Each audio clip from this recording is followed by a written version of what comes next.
Assalamualaikum warahmatullahi wabarakatuh. Bismillahirrahmanirrahim. Ashhadu an la ilaha illallah wa ashhadu anna Muhammadar Rasulullah. Allahumma salli ala sayyidina Muhammad wa ala ali sayyidina Muhammad. Rabbis rahli sadri wa yassirli amri wahlul 'uqdatam min lisani yafqahu qawli. Amin. Bismillahirrahmanirrahim. Salam hormatku, salam ta'zimku, salam kasih sayangku buat para jamaah uripi Allah dimanapun Anda berada, baik yang ada di dalam dan yang ada di luar negeri. Semoga kita semua senantiasa selalu di dalam lindungan Allah Subhanahu wa taala. Amin ya rabbal alamin. Alhamdulillahirabbil alamin. Sebelum kita mulai kajian di malam yang indah ini, marilah kita gembahkan bersama-sama di dalam nyawa, di dalam jiwa, di dalam hati, di dalam roh, dan di dalam hidup ini kemahkan kalimat-kalimat thayyibah. Subhanallah walhamdulillah wa la ilaha illallah wallahu akbar wa la hawla wa la quwwata illa billahil aliyyil azim. Alhamdulillahirabbil alamin. Kali ini kita kaji tema tentang berbondong-bondongnya manusia masuk ke dalam agama syaitan. Apakah agama syaitan itu? Agama syaitan itu adalah apapun nama-nama agamanya, apapun nama-nama golongannya, apapun nama-nama alirannya, ketika di dalam hati kita masih mentauhidkan hawa nafsu kita, masih mentauhidkan diri kita di hati kita, maka itulah yang dimaksud manusia pada berbondong-bondong masuk agamanya syaitan. Jadi tak melihat agama namanya, tak melihat golongannya namanya apa, tak melihat alirannya apapun.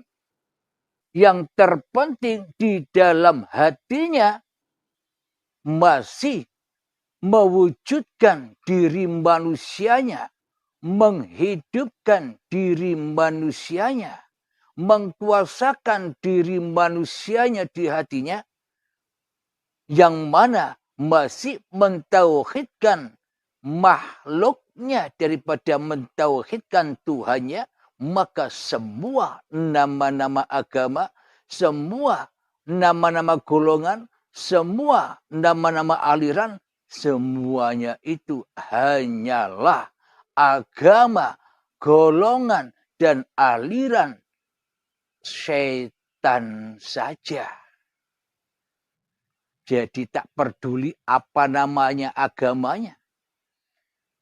Meskipun orang mengaku agamanya Islam, meskipun orang mengaku agamanya Nasrani, meskipun orang mengaku nama agamanya Buddha, Katolik, Hindu, Konghucu, dan sebagainya. Sebanyak nama apapun agama di dunia ini, bila yang wujud, yang nyata, yang hidup masih tauhid manusianya, inilah tanda agama setan.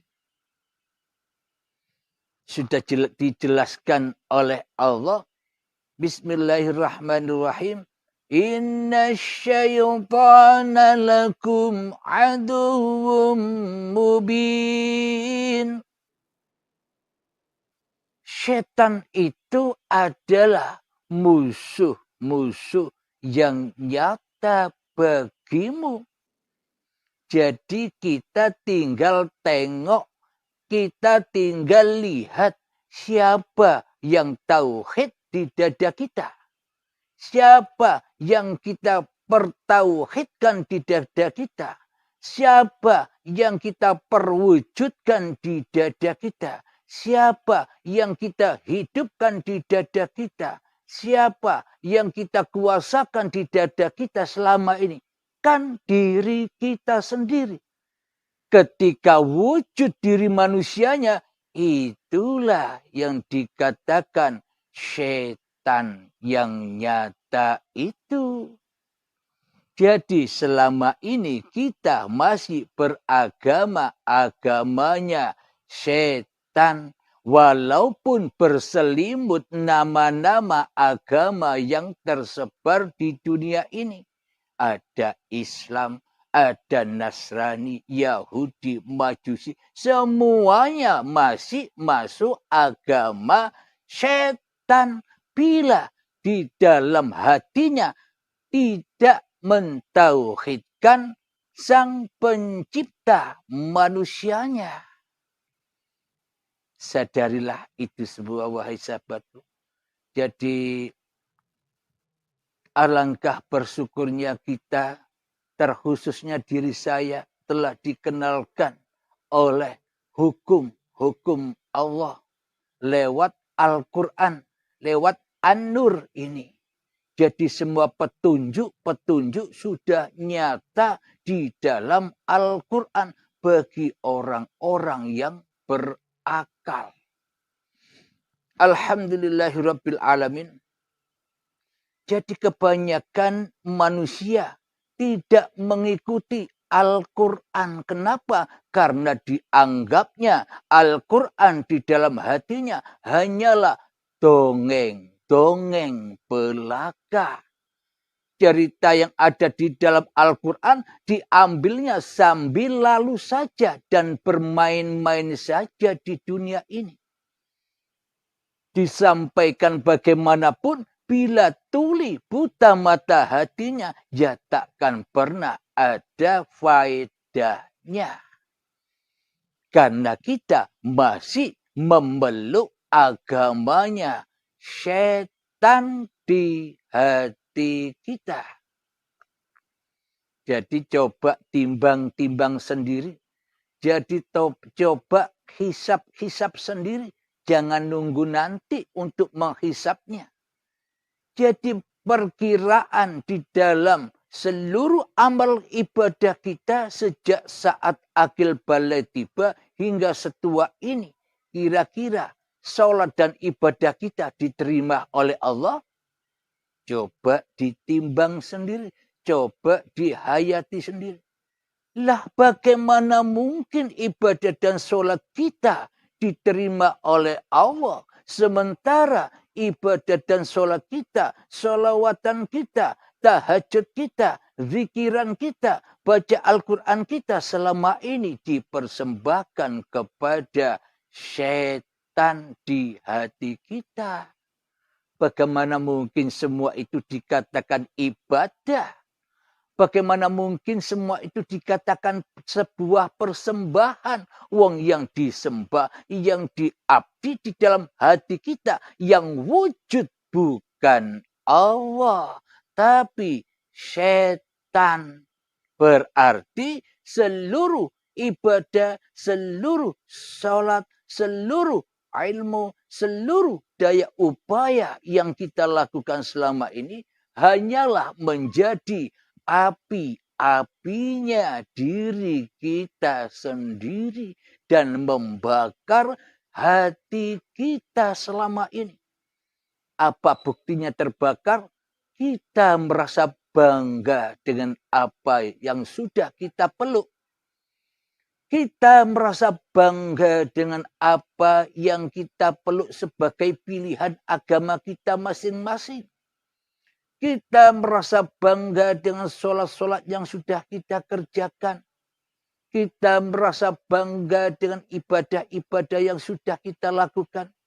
Kita merasa bangga dengan seluruh kebaikan-kebaikan yang kita lakukan. Itu semua hanyalah racun-racun neraka. Karena kita berkumpul setan. Setan tempatnya di mana? Di neraka. Nerakanya ada di mana? Qalbun kafirin baitun nas. Rumahnya orang kafir bila yang wujud di dalam hatinya masih manusianya. Jadi jangan mimpi dapatkan pahala. Jangan mimpi dapatkan surga. Wong kita ndak nyembah Allah, tapi berharap surganya Allah. Wong kita ndak nyembah Allah, berharap pahala dari Allah. Itu kan hanya mimpi, angan-angan saja. Alhamdulillahirrabbilalamin. Mohon maaf.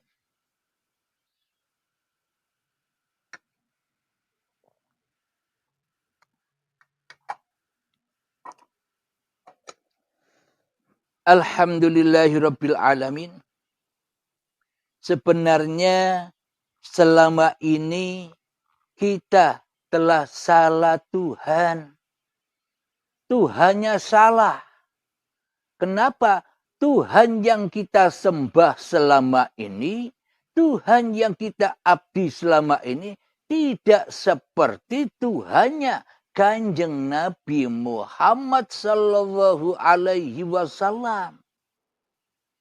Tapi Tuhan yang kita sembah selama ini, Tuhannya Fir'aun, yakni syaiton. Apa buktinya? Kalau Tuhannya Nabi Muhammad, Tuhannya para nabi dan para rasul, ketika Muhammad berbuat, Muhammad bukan kamu yang melempar, Muhammad bukan kamu yang memanah. Berarti bukan Muhammadnya yang melempar, bukan Muhammadnya yang memanah, bukan Muhammadnya yang bisa sholat, bukan Muhammadnya yang bisa ibadah, bukan Muhammadnya yang punya hidup, bukan Muhammadnya yang punya badan. Itulah Tuhannya Nabi Muhammad. Yang mana di dalam hati Kanjeng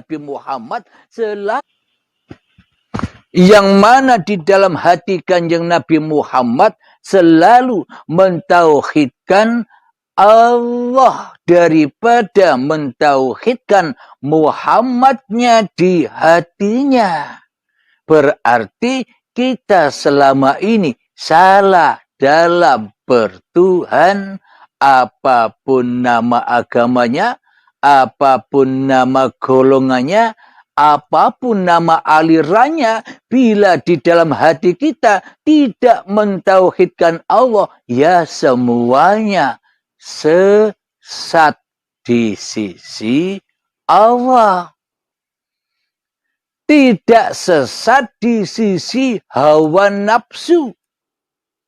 Tidak sesat di sisi manusia, karena iblis dan setan tidak menyesatkan manusia bila nyembah dirinya. Memang itu kemauan iblis dan setan supaya manusia pada tersesat dari jalan Tuhannya. Alhamdulillahirabbil alamin. Sehingga setan membisikkan di dalam dada manusia, wahai manusia, kematian itu kan nanti. Siksa kubur itu kan ya nanti. Hari akhirat, hari kiamat itu kan ya nanti. Hari penghisapan itu ya nanti. Alam barzah itu kan ya nanti. Wat siratal mustaqim, alam hisab itu ya nanti. Surga neraka itu kan ya nanti. Buat apa kau bingung-bingung? Mending kau ibadah saja. Tapi di dalamnya kau nyembah aku, kata iblisnya, kata setannya. Apapun persembahan kita, baik kita seorang muslim, baik kita seorang Nasrani, Yahudi, Majusi, di dalam beribadah apapun, bila di dalam hatinya masih wujud tauhid manusianya, ya bukan dikatakan agama. Bukan dikatakan bertuhan. Wong di dalam hatinya tak ada Tuhan, kok mengatakan sudah bertuhan. Ini kan ya mimpi. Mimpi bertuhan, tapi hakikatnya tidak bertuhan di dalam hatinya. Jadi agama Allah itu agama rahmatan lil alamin, bagi seluruh manusia. Agama apapun namanya, golongan apapun namanya, aliran apapun namanya, berhak masuk ke dalam agama Allah. Apa agama Allah itu sesungguhnya? Beda. Agama Allah dengan agamanya setan beda. Kalau agamanya setan banyak macam namanya. Ada agama Islam yang masih belum tahu keislamannya. Ada agama Nasrani yang belum tahu kenasraniannya, kitab-kitabnya. Ada agama Majusi, Yahudi dan sebagainya yang belum menyadari hakikat kitab-kitab sucinya. Yang belum menyadari hakikat bertuhan.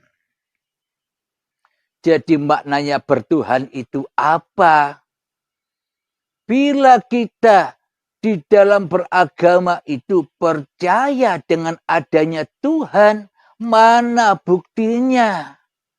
Kita ngaku Islam tak bisa membuktikan Tuhannya. Kita Nasrani tak bisa membuktikan Bapaknya, Allahnya. Kita kejawen tak bisa membuktikan Gustinya. Tak bisa membuktikan Romonya. Yang hanya bisa dibuktikan hanyalah di dalam hati kita selama ini setannya. Mana mungkin dikatakan bertuhan, yang ada di dalam hati kita tauhidnya adalah tauhid binafsihi, dengan hawa nafsunya sendiri. Yang ada, yang wujud, yang hidup masih diri manusianya sendiri di hatinya. Begitu kok sudah mengomong bertuhan, gombal, bohong, dusta. Bisa dipahami sobatku? Alhamdulillahirabbil alamin. Lalu bagaimana sih agama Tuhan itu? Lalu bagaimana sih agama Allah itu? Lalu bagaimana sih agama Allah itu? Lalu bagaimana sih agama Bapa itu? Lalu bagaimana sih agama Romo itu? Lalu bagaimana sih agama Gusti itu? Lalu bagaimana sih agama Sang Hyang Widi itu? Yang saya sebutkan tadi, nama-nama Tuhan itu aslinya, hakikatnya ya Tuhan yang Esa. Tapi banyak namanya. Tapi sang pemilik namanya hanya Esa. Satu. Ahad, tunggal. Siapa dia? Semua itu ya namanya Uripe Allah. Dialah Tuhan yang berhak disembah. Dialah hidup kekal, lagi terus-menerus menghidupi seluruh ciptaannya. Hidup inilah agama Tuhan.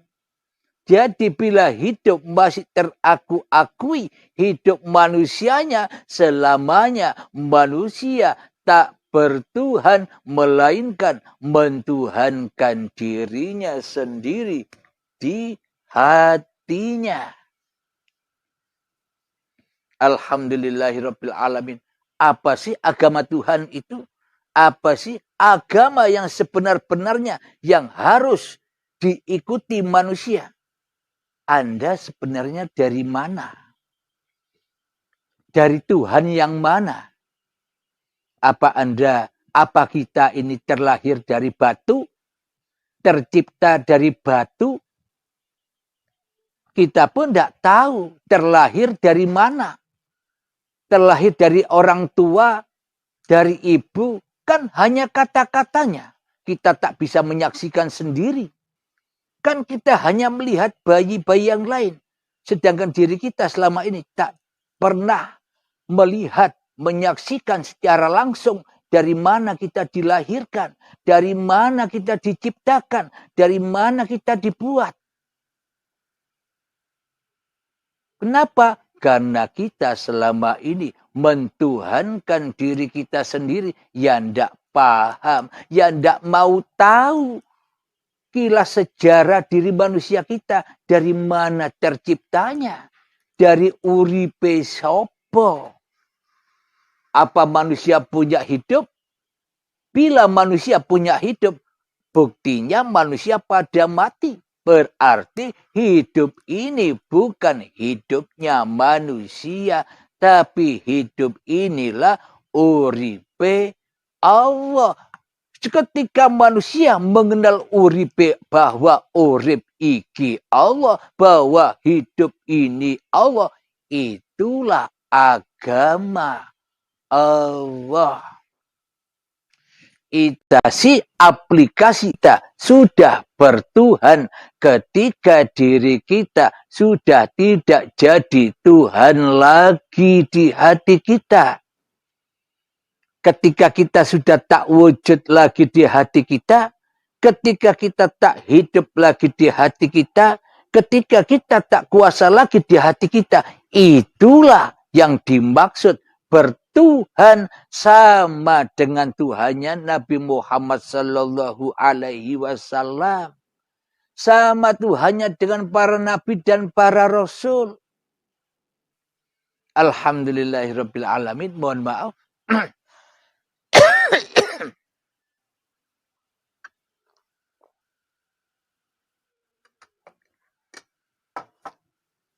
Mari kita buktikan, kita buka bersama. Yang pegang Al-Quran, terjemahnya cari di surat Al-Anbiya. Suratnya para nabi, ceritanya para nabi, perjalanannya para nabi dan rasul.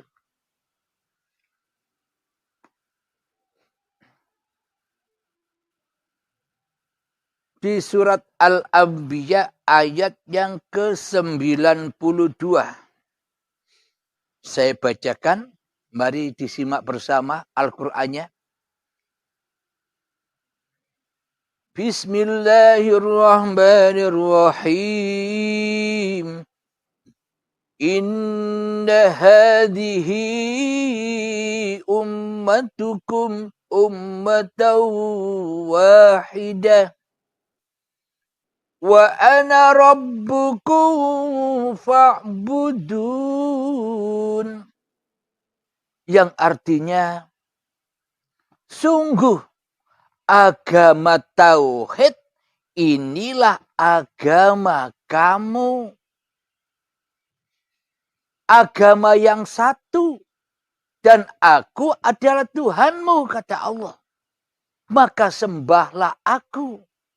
Inilah yang dimaksud agamanya Allah, bukan Islam, bukan Nasrani, bukan Yahudi, bukan majusi. Percuma semua itu bila yang wujud di hati kita masih diri manusianya. Akan tetapi meskipun kita beragama Islam, meskipun kita beragama Nasrani, meskipun kita beragama Yahudi Majusi, tapi di dalam hati kita yang wujud sudah bukan wujud manusianya lagi. Yang hidup sudah bukan hidup manusianya lagi.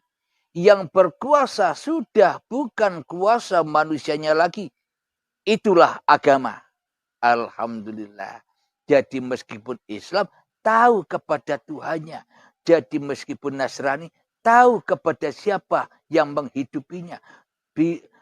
Jadi meskipun Yahudi tahu kepada Tuhannya.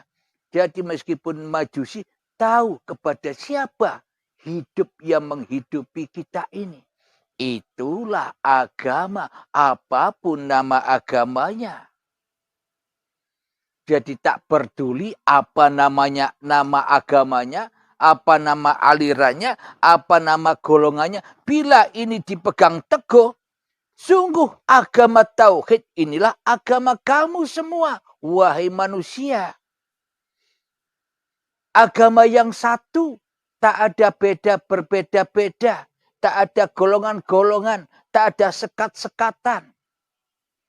Dan aku adalah Tuhanmu, maka sembahlah aku. Jadi urip iki yo uripe Allah, wahai kaum muslimin, wahai kaum Nasrani, wahai kaum Yahudi Majusi yang telah disebutkan di dalam Al-Quran. Uripe Allah inilah Tuhannya seluruh manusia. Mari kita lanjutkan lagi. Ayat yang ke-93 di dalam surat Al-Anbiya. Wa taqatta'u amrahum bainahum kullun ilaina raji'un. Tetapi mereka berpecah belah dalam urusan agama. Mereka di antara mereka masing-masing golongan itu semua akan kembali kepada kami. Apapun perbedaan nama agamanya, apapun perbedaan nama golongannya, apapun perbedaan nama madhab-madhabnya, tapi suatu saat kau akan dikembalikan kepada agama Allah. Kapan? Ketika datang inna lillahi wa inna ilaihi raji'un. Meskipun dengan azab dan siksa untuk dikembalikan ke dalam agama Allah. Yakni ketika mati manusianya sudah tak merasa wujud lagi. Manusianya sudah tak merasa hidup lagi. Manusianya sudah tak merasa mempunyai badan lagi. Atau saat baiat maka dikembalikan manusia kepada agamanya. Allah bila baiat maka dikembalikan dengan rela dan ridho kembali ke jalan Allah. Atau nanti ketemu baiatul akbar saat sakaratul maut menjemput, yang mana sakitnya kata Imam Al-Ghazali seperti kambing disayat hidup-hidup dan sakitnya 1000 kali sakitnya. Itu ketika datang baiatul akbar saat sakaratul maut untuk kembali kepada agama Allah, maka harus disucikan dulu dengan azab yang pedih. Kenapa? Karena selama ini kita telah lama mentauhidkan diri manusia kita daripada mentauhidkan Allah sebagai Tuhan di hati kita selama ini. Jadi Al-Quran ini bukan hanya cerita tentang nabi-nabi terdahulu saja. Akan tetapi Al-Quran ini nyata untuk masa dulu, untuk masa sekarang, dan untuk masa mendatang bagi orang-orang yang diberi petunjuk oleh Allah. Tapi bagi orang-orang yang beragama setan, ya tidak bisa.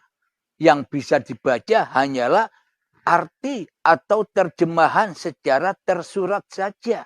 Tersiratnya, rahasianya, mutasabihatnya, tak satu pun manusia tahu kecuali uripe Allah. Apalagi Halim, ya tidak mungkin tahu.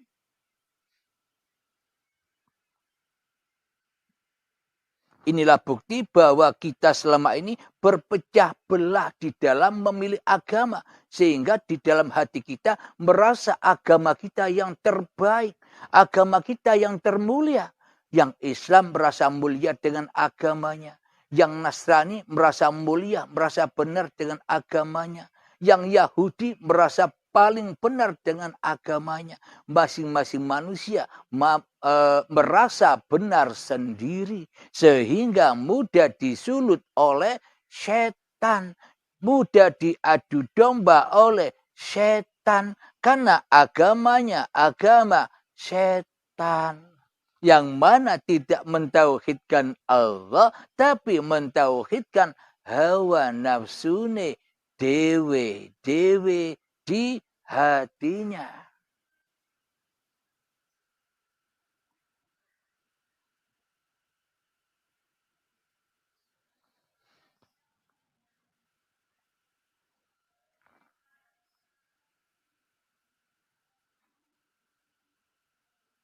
Inilah bukti bahwa agama Allah ini adalah ketika sudah tauhid, ketika sudah nyata, ketika sudah wujud, ketika sudah hidup, ketika sudah berkuasa Allah daripada wujud kita, daripada hidup kita, daripada kuasa kita di hati kita. Itulah agama Allah bila kita sudah tidak ada lagi. Alhamdulillahirrabbilalamin. Jadi sekarang kita mulai berlatih mengheningkan cipta diri manusia kita. Kita berlatih menghancurkan wujud diri manusia kita di hati kita. Kita belajar mensepi-sepikan hidup manusia kita di hati kita. Kita belajar mensunyi-sunyikan kuasa diri manusia kita di hati kita agar nyata kewujudan Allah, agar nyata kehidupan Allah, agar nyata kekuasaan Tuhan atas diri kita semua. Karena inilah Tuhan yang dipertuhankan, agama yang dipeluk oleh Kanjeng Nabi Muhammad dan para nabi yang lainnya. Jadi Anda ikut setan atau ikut Allah, silakan pilih sendiri. Marilah kita berlatih untuk memberantas berhala-berhala yang ada di hati kita. Bismillahirrahmanirrahim. 5 menit mengheningkan cipta, mulai. Bismillahirrahmanirrahim. Silakan, ayo bertarung. Jangan pedulikan yang lain, jangan pedulikan saya, fokus dengan diri Anda masing-masing. Ku anfusakum, selamatkanlah dirimu, wa ahlikum naro, dan keluargamu dari api-api jahanam. Dari setan yang terkutuk, selamatkanlah. Silakan berperang. Saya tunggu.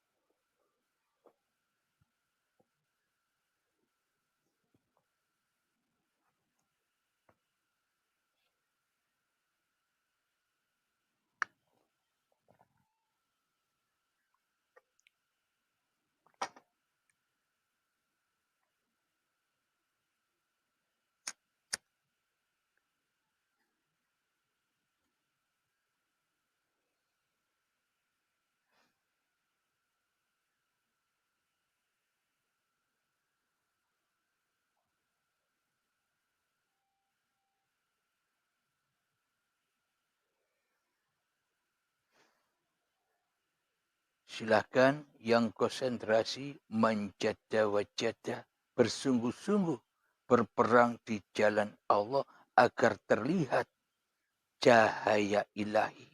Karena kita selama ini dihalang-halangi oleh berhala-berhala itu, oleh iblis dan setan itu, sehingga selama ini kita tidak kelihatan, tidak menyaksikan Tuhan yang menciptakan diri kita. Ayo perangi, berantas, turunkan kerajaannya.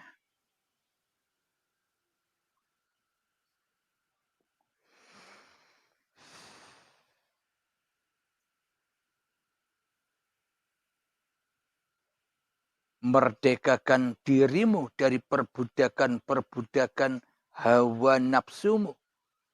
Bebaskanlah dirimu dari jerat-jerat hawa nafsumu. Jadi rajanya di dalam hati kita ini sebenarnya bukan setan, bukan iblis, bukan jin, yakni dirimu sendirilah yang jadi Tuhan, yang jadi Raja, yang wajib ditumbangkan. Ketika diri kita sudah tumbang, otomatis setan, iblis, jin, hawa nafsu lari terbirit-birit. Karena rajanya telah tumbang. Jadi dulur papat, jin, hawa nafsu, iblis dan setan. 5 pancer, yakni awake dhewe pancere ning manungsani. Selagi menungsani ono, mongko wujud iblis, setan, hawa nafsu lan jine membakar manusianya. Jadi dulur papat 5 pancer yang selalu bermaksiat, yang selalu kafirin, yang selalu ingkar kepada Allah, perangilah. Fokus kepada nama dirimu di hatimu, hancurkan dia. Karena dialah raja-rajanya, berhala dirimu. Ayo silakan berperang. Dengan sekuat tenaga, menjada-wajada, sungguh-sungguh berperang. Jadi praktek seperti ini bisa Anda gunakan saat sholat. Praktek seperti ini bisa Anda gunakan saat ibadah. Praktek seperti ini bisa Anda gunakan senjata saat Anda berpuasa. Jadi seperti ini, mengheningkan cipta seperti ini bisa Anda aplikasikan di saat Anda bertahajud, sholat duha, baca Quran, bersolawatan, aplikasikan latihan seperti ini. Bawa kemanapun engkau pergi, agar dirimu tidak tersesat kepada Tuhanmu. Silakan berperang.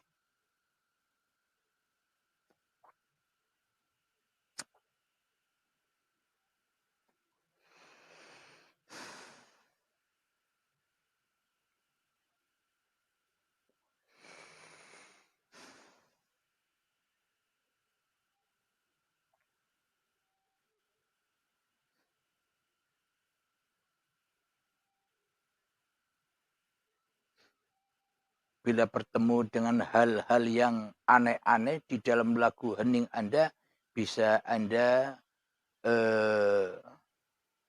ceritakan ke WA admin 0822 4564 7438. Insya Allah kami balas.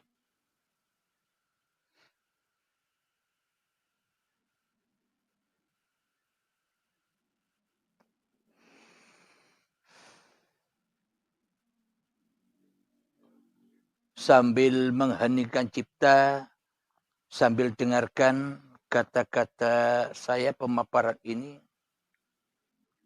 coba ketika kita lagi tidur nyenyak.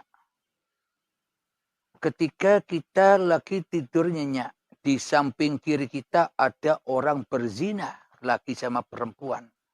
Di samping kanan kita ada orang lagi sholat tahajud. Ketika kita tidur, apakah kita bisa menilai bahwa ada orang maksiat? Apakah kita bisa menilai bahwa ada orang yang mengerjakan ketaatan? Kan kita tidak tahu apa-apa. Kan kita tidak tahu taat dan maksiat kecuali Allah. Itulah tauhid. Jadi kalau kita masih kelihatan taat dan maksiat, berarti yang jadi Tuhan masih manusianya merasa bangun daripada bangunnya Tuhannya. Jadi bagaimana sih cara bertauhid itu? Ya tidurlah dengan nyenyak. Biar tidak tahu apa-apa lagi. Yang tahu hanya Allah. Itu endingnya nanti yang dirasakan. Bila Anda sudah masuk ke dalam alam baka. Alam yang ditakuti oleh seluruh manusia. Karena alam baka katanya menakutkan. Masa ketemu Allah menakutkan? Memang ketemu Allah menakutkan bagi siapa? Bagi iblis dan setan. Kenapa bila manusia ketemu Allah? Karena bila manusia kembali kepada Allah, iblis dan setannya ora payu.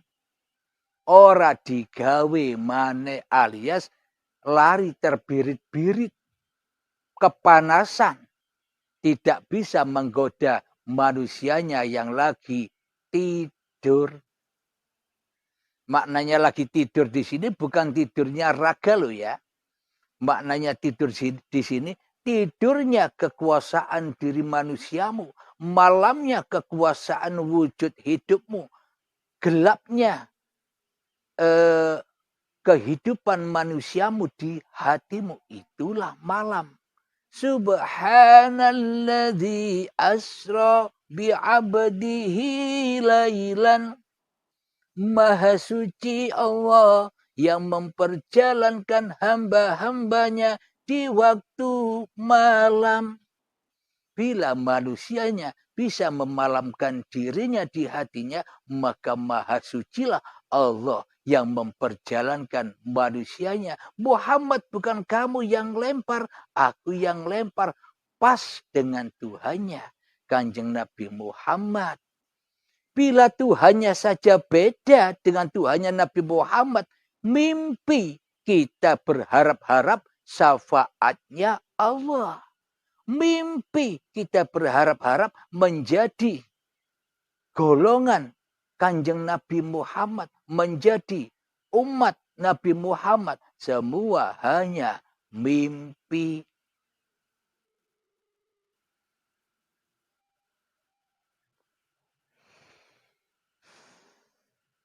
Maka dari itu, marilah kita berbondong-bondong kembali ke jalan Allah. Kemana jalan Allah itu? Jalan sebagaimana seperti Anda, kita semua didatangkan oleh Allah ke dunia ini. Di mana jalannya? Sebelum kita datang ke dunia ini kan kita tidak ada. Sebelum kita didatangkan ke dunia ini kan kita gaib. Berarti yang gaib itu siapa? Allah kah atau diri kita? Bila Allahnya yang gaib, berarti kita masuk agamanya setan. Bila Allahnya yang nyata, Allahnya yang wujud, itulah agama Allah.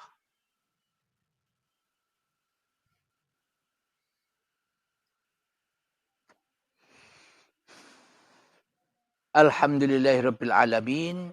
Mengheningkan cipta selesai. Alhamdulillah. Semoga latih seperti ini bisa Anda aplikasikan, bisa Anda istiqomai dimanapun dan saat apapun diri kita. Saat duduk, berlatihlah di dalam dirimu. Saat makan, berlatihlah menggelapkan dirimu. Saat sholat, belajarlah mematikan dirimu. Karena sholat 5 waktu itu gunanya kita supaya bisa belajar mati. Tidak disuruh untuk mengaku-akui, untuk membangga-banggakan, untuk memulia-muliakan sholat itu. Gunanya sholat itu supaya kita bisa mati. Bukan bisa hidup. Allahu Akbar. Allah yang maha besar. Allah yang maha wujud. Allah yang maha hidup. Manusiaku mati. Ini buktinya. Jadi manusianya disuruh belajar mati. Tidak disuruh belajar jadi Tuhan. Inilah hakikatnya kenapa kita disuruh sholat. Supaya kita bertemu Tuhan ketika kita mati. Kita bertemu siapa yang menghidupkan kita. Kita bertemu siapa yang menggerakkan kita. Kita bertemu siapa yang menguasakan kita. Ketika kita mati, kita bertemu siapa yang merukuk sujudkan kita. Siapa yang menyalamkan kita. Ketika kita sudah mati, maka nyatalah bahwa hanya Allah yang berkuasa atas tiap-tiap diri manusianya. Itulah agama Allah. Alhamdulillahirabbil alamin. Semoga saya khususnya di sini pun saya juga ngaji sama dengan Anda, sama-sama hamba Allah, sama-sama berjalan di jalannya Allah. Jadi Anda pun jangan sampai silau kepada saya. Jangan sampai memandang saya sebagai manusia. Bila Anda memandang saya sebagai manusia, maka batallah pandangan Anda. Bila Anda sudah memandang hidup, kalau tak ada uripe Allah, bagaimana mungkin ada keterangan seperti ini?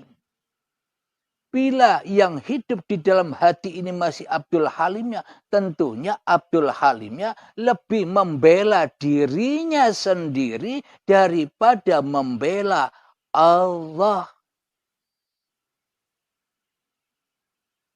Jadi siapakah yang membela agama Allah? Ya Allah sendiri.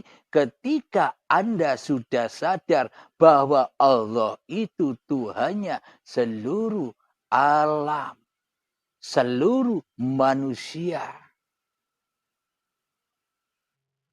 Mudah dipahami bukan? Sangat nyata bukan? Jadi siapa sih manusianya yang bisa menjelaskan tentang Allah? Jangankan Abdul Halim, Nabi Muhammad saja tidak bisa. Muhammad, jangan kau bicara atau menerangkan tentang roh. Nabi Muhammad saja dilarang.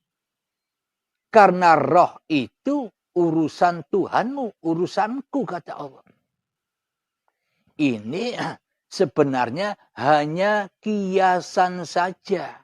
Ini sebenarnya hanya sanepan saja. Bila yang ada di dalam hati Nabi Muhammad masih Muhammadnya yang ditauhidkan, masih Muhammadnya yang wujud, masih Muhammadnya yang hidup, maka Al-Quran takkan pernah ada.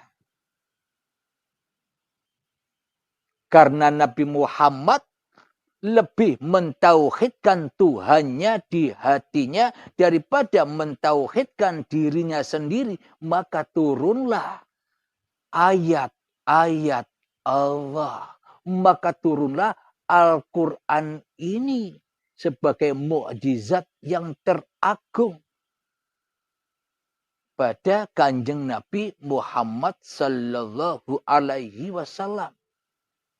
Karena Kanjeng Nabi Muhammad adalah satu-satunya manusia yang dibuat contoh untuk seluruh manusia. Maknanya bagaimana? Ya Anda semua harus jadi Rasulullah juga. Bukan malah jadi Rasulnya setan. Bukan malah berbondong-bondong masuk agamanya setan. Marilah berbondong-bondong masuk ke dalam agama Allah. Selalu di dalam hati kita mengadakan, mentauhidkan, mewujudkan, menghidupkan hanya miliknya Allah. Kita di mana? Ya ndak ada. Kita di mana? Ya goib manusianya. Bila sudah mentauhidkan Allah. Contoh pemahaman kita selama ini.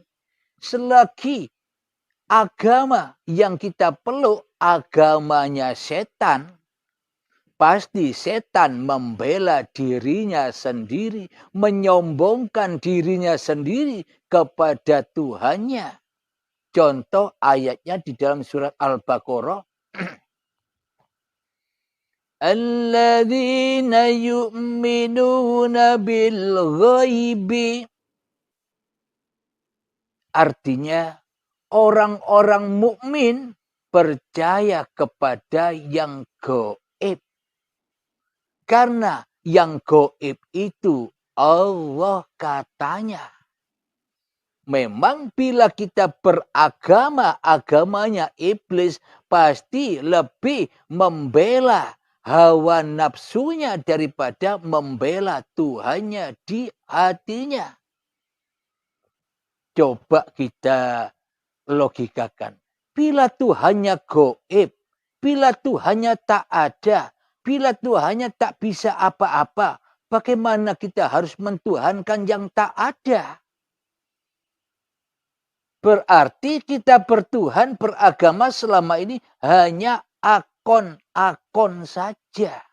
Hanya pengakuan saja. Tapi realita, aplikasi di dalam hati kita, kita masuk agamanya setan.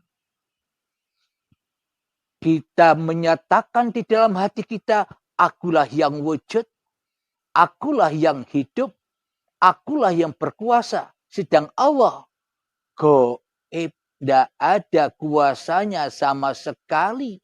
Jangankan Allah yang lempar diri kita selama ini, Allah kau jangan ikut-ikut.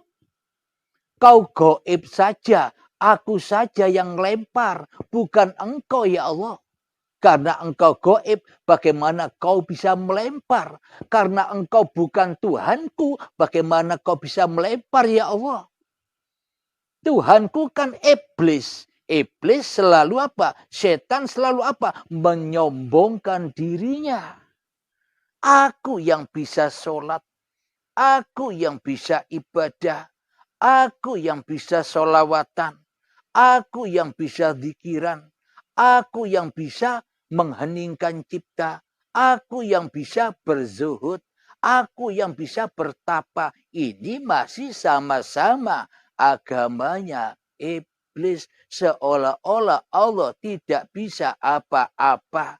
Bagaimana mungkin yang tidak bisa apa-apa bisa kita sembah? Kan selama ini kan kebolak-balik semua iman dan akidah kita.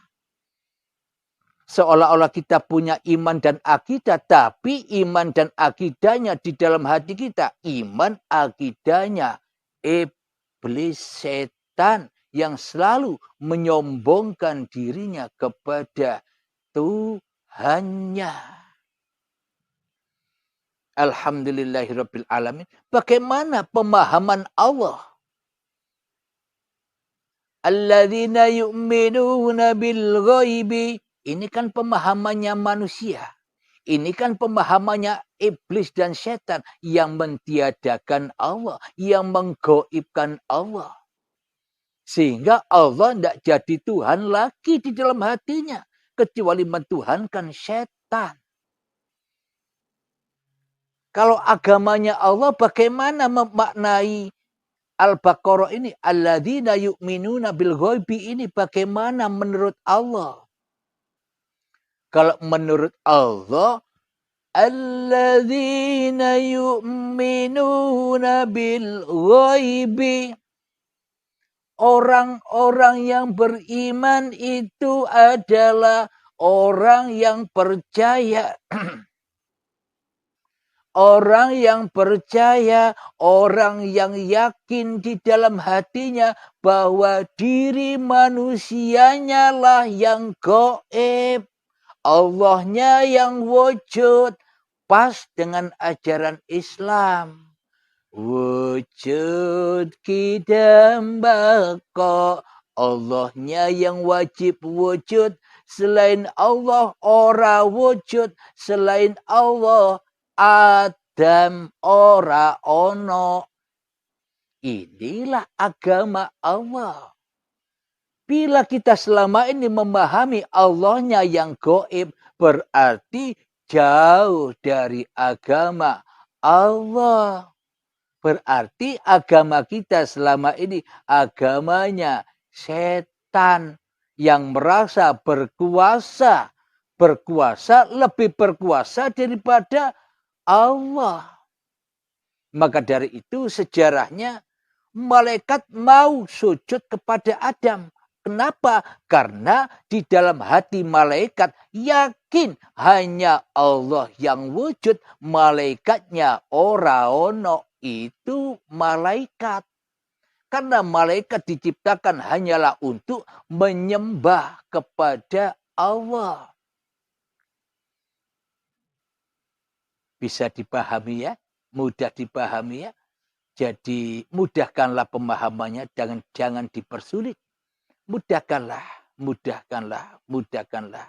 Rasakanlah, hayati.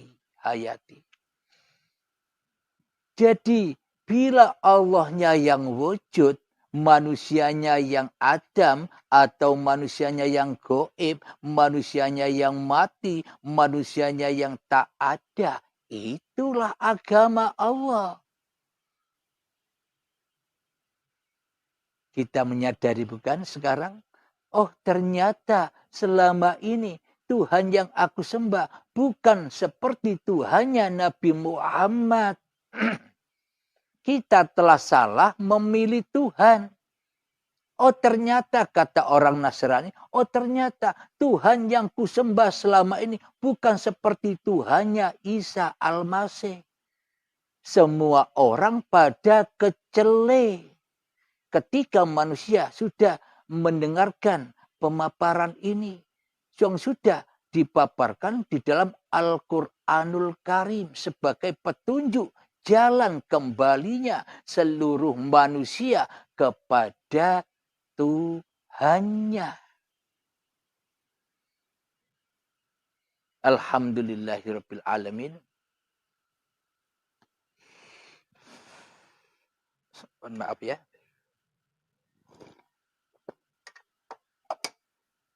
Semoga kita dimudahkan di dalam menerima, memahami, dan mengaplikasikan apa yang sudah dipaparkan. Terutama diri saya sendiri yang bodoh ini, yang tak punya ilmu ini. Semoga kita semua pun juga demikian. Kita berjalan bersama-sama ke jalan Allah. Kita sebagai sahabat bukan antara guru dan murid, bukan antara kiai dengan santrinya, tidak ada di sini. Yang ada hanya sahabat.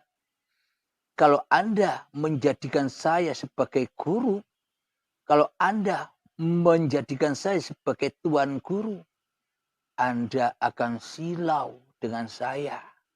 Maka sampai kapan Anda bisa ketemu Tuhan Anda? Jadi teroboslah saya, jangan pandang wujud ini, terobos masuk ke dalam siapa yang berkuasa di dalamnya. Dan siapa yang berkuasa pada diri Anda? Ahad. Baru cepat ketemu. Alhamdulillahirabbil alamin. Semoga di malam yang indah, yang penuh berkah ini, kita bisa mengaplikasikan, kita bisa mengamalkan perang-perangan itu. Karena perang yang teragung bukan perang-perang secara fisik itu.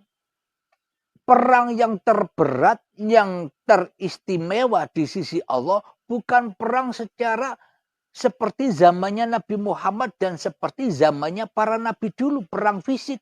Bukan itu perang yang agung. Perang yang paling agung, perang yang paling mulia adalah memerangi dirimu sendiri di hatimu agar dirimu tidak menjadi Tuhan lagi di dalam hati kita. Itulah peperangan yang maha dahsyat dan yang maha mulia di sisi Allah.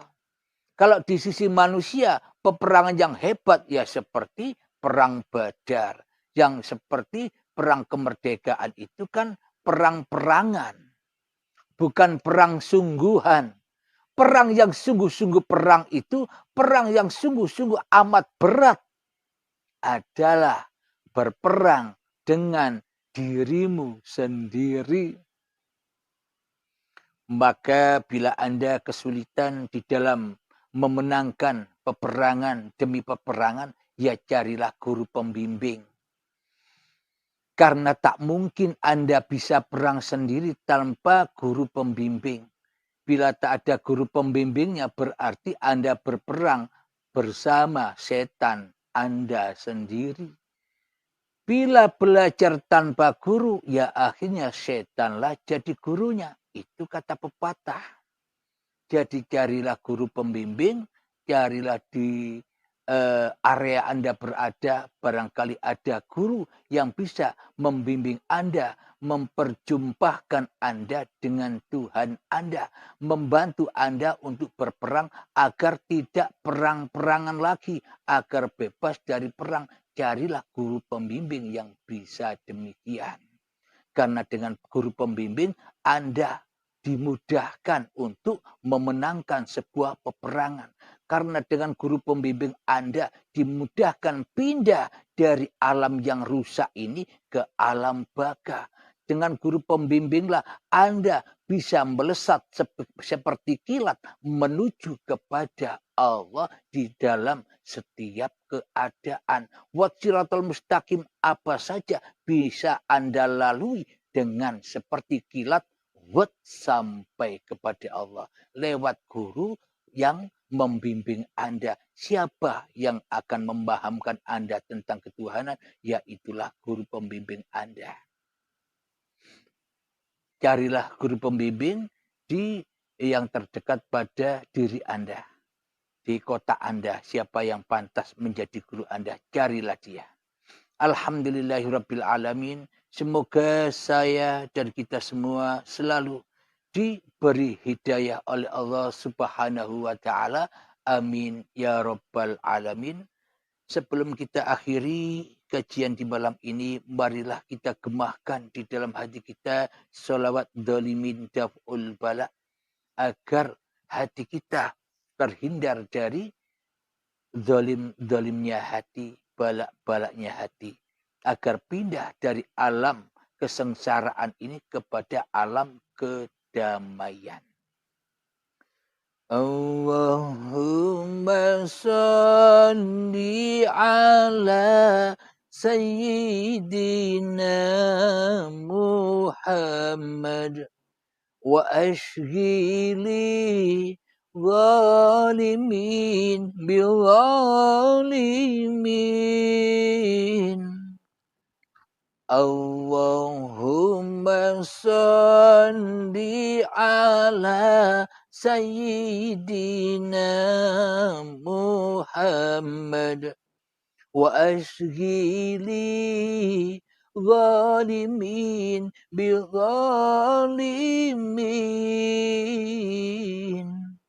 wa ahrijna min bainihim salimin